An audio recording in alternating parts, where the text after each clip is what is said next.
Yo creo que todos compartimos la inquietud de que al final el modelo de ciudad que se ha ido desarrollando en los últimos años pues ha dejado demasiada presencia del vehículo privado y eso ha privado a las personas de espacios públicos para convivir.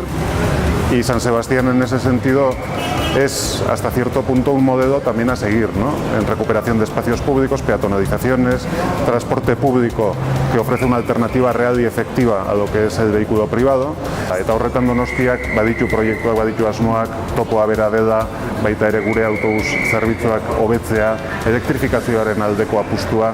Bueno, hainbat dira, ez? Puzzle konplexu hori osatzen duten piezak eta oro har irudi berri bat eskaintzen dutenak. Hiri askoz ere gizatiarragoak, bizitzeko erosoagoak eta hiritarrek berentzat hartzen dituztenak. Hori da helburua, hori da proiektua eta hori da hemen aurkeztu duguna.